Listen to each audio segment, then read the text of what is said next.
Bienvenue dans Space, nous sommes à l'Observatoire de Paris pour jeter un coup d'œil à notre voisine Vénus. Un monde étrange où le soleil se lève à l'ouest et se couche à l'est et où une journée dure plus longtemps qu'une année. Mais tout d'abord, voyons un peu quelles sont les nouvelles de l'univers ce mois-ci. Deux sondes ont atteint Mars. Maven, envoyée par la NASA, qui va étudier l'atmosphère, et la mission indienne Mars Orbiter.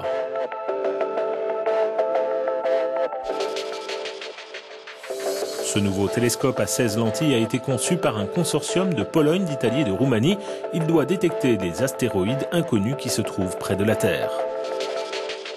L'astronaute de l'ESA Alexander Gerst travaille dans l'ISS au développement de nouveaux vaccins en regardant comment des souches de salmonelle deviennent plus virulentes en microgravité. Maintenant, place à Vénus, une planète qui envoûte les scientifiques depuis des siècles. Fondé en 1667, l'Observatoire de Paris en France connaît tous les moyens d'étudier le système solaire. Sur place sont conservés tout un tas d'outils, dont ceux permettant de regarder Vénus lorsqu'elle passe devant le Soleil. Ici, nous avons un exemplaire unique du revolver photographique de Janssen. Cet instrument a été conçu à l'Observatoire de Paris pour les observations du transit de Vénus en 1874-1882. Aujourd'hui, l'Observatoire de Paris reste à la pointe des sciences planétaires. C'est là que travaille Thomas Widmann, qui passe beaucoup de temps à tenter de percer les différents mystères de la planète Vénus.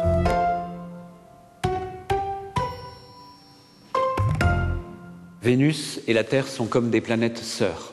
Elles ont été formées au même endroit dans le système solaire, encore plus près que la Terre et Mars ne le sont, avec les mêmes ingrédients primitifs, les mêmes gaz, les mêmes roches qui tournaient dans le système solaire primitif. Et pourtant, ces deux planètes ont eu deux destins complètement différents. Donc Vénus a plus ou moins commencé comme la Terre. Mais aujourd'hui, c'est un lieu aride dont l'atmosphère est composée d'une épaisse couche d'acide sulfurique et de CO2. Son atmosphère est très dense, près de 97% de dioxyde de carbone, un effet de serre très important, et la température à la surface est supérieure à 450 degrés Celsius. La pression atmosphérique est de 92 bars, soit près de 100 fois ce que l'on a ici sur Terre. C'est donc un endroit vraiment très désagréable. Incommode, mais également inhabituel. C'est la seule planète qui tourne dans le sens des aiguilles d'une montre, mais pas seulement.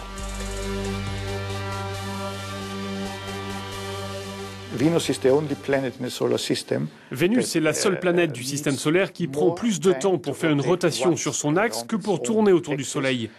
Une journée vénusienne compte 243 jours, alors qu'il lui faut 224 jours pour tourner autour du Soleil.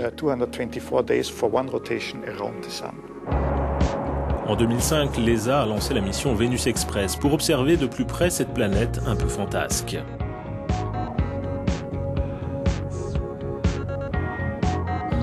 Après avoir passé 8 ans à scanner les épais nuages, l'équipe a envoyé Vénus Express effleurer les premières couches de l'atmosphère, une technique connue sous le nom d'aérofreinage. Les explications de Don Merritt depuis la base de l'ESA à Madrid.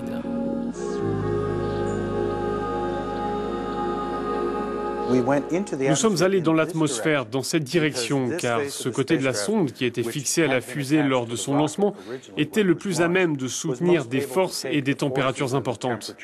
Nous avons aussi fait pivoter les panneaux solaires pour maximiser la quantité de frottement et ainsi obtenir une importante force de freinage. La manœuvre d'aérofreinage a permis d'obtenir le premier gros plan de l'atmosphère haute de Vénus et les scientifiques ne s'attendaient pas à ce qu'ils ont découvert. Ce que nous avons découvert d'inhabituel, c'est la pression variable, comme s'il y avait des vagues de pression dans l'atmosphère. Et donc on ne s'attendait pas à cette structure de vagues. Et l'analyse de ces données va donner du travail aux scientifiques pour un certain temps. Les données de Vénus Express ont révélé à l'équipe scientifique un autre mystère. L'équipe a remarqué que les vents vénusiens étaient de plus en plus rapides. Quand nous sommes arrivés près de Vénus il y a 8 ans, nous avons détecté des vents à 300 km/h, ce qui est très rapide. Mais tout au long de ces années, la vitesse a augmenté. Il y a maintenant des vents à 400 km/h et on ne s'explique pas encore ce qui a pu se passer. La planète recèle encore d'autres énigmes. Ainsi, sur les rares photographies de la surface de la planète, images prises par la sonde russe Venera 13, on ne détecte pas de volcan malgré la présence de roches volcaniques. La surface de Vénus est relativement jeune à l'échelle de l'histoire du système solaire. Et il y a une contradiction pour nous entre l'absence d'activité volcanique ou tectonique d'aujourd'hui et cette surface qui, malgré tout, paraît relativement jeune.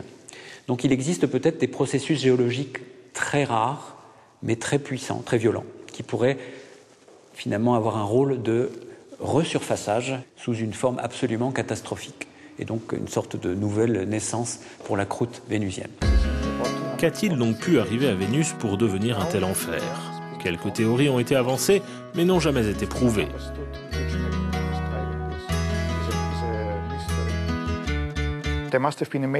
Il a dû se produire un désastre majeur au tout début de l'histoire de la planète, avec la collision d'un objet très large qui a provoqué le ralentissement de sa rotation. Et je pense que c'est là le tournant de la vie de Vénus.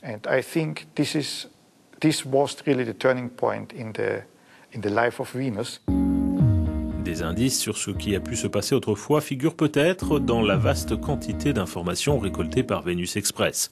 Et Vénus continue de fasciner et de surprendre. Vénus est la planète la plus brillante du ciel. Et c'est le luminaire le plus brillant après le Soleil et la Lune. C'est une planète qui fait partie du patrimoine culturel humain. Et donc c'est cette personnalité particulière de Vénus comme objet brillant, culturel, qui m'attire finalement le plus encore peut-être que les raisons scientifiques que nous avons évoquées.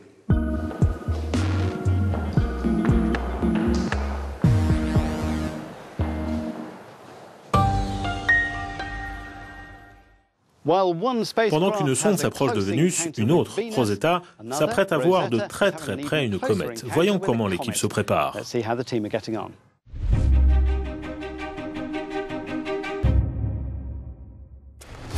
Maintenant que Rosetta est près de la comète, tous les yeux sont tournés vers Philae, qui doit se poser à la surface de la comète en novembre. Ici, au centre astronomique de l'ESA, près de Madrid, Larry et Michael s'occupent des instruments de contrôle. Ce qui est délicat, ce sont bien sûr les inconnus. Chaque jour, l'objet est de plus en plus en vie, il produit plus de gaz, plus de poussière. La zone d'atterrissage a été choisie et bien sûr, nous espérons que ce sera un succès. Évidemment, il y a beaucoup de risques, mais je pense que ce sera un succès. L'atterrissage en lui-même est un événement important. Nous allons envoyer le module d'atterrissage à une certaine distance. Il dira au revoir à la sonde mère qui l'a emmené aussi loin. Et au bout d'une heure, à peu près, il commencera à envoyer des images. Et donc, capter le signal de l'atterrisseur sera très important. Hé Rosetta, tu te trouves à des centaines de millions de kilomètres d'ici, mais ne t'inquiète pas, tu ne vas pas t'écraser, parce que nous savons exactement où tu te rends. Alors continue de travailler, reste en vie et continue de nous envoyer ces données et merveilleuses images. Rosetta, ce fut un long voyage, mais tu es arrivé. Nous avons confiance en toi et ce sera un beau voyage jusqu'à la fin de la mission. C'est tout pour maintenant. Le mois prochain, nous nous intéresserons à l'un des aspects les plus compliqués du vol spatial, la rentrée dans l'atmosphère. À bientôt.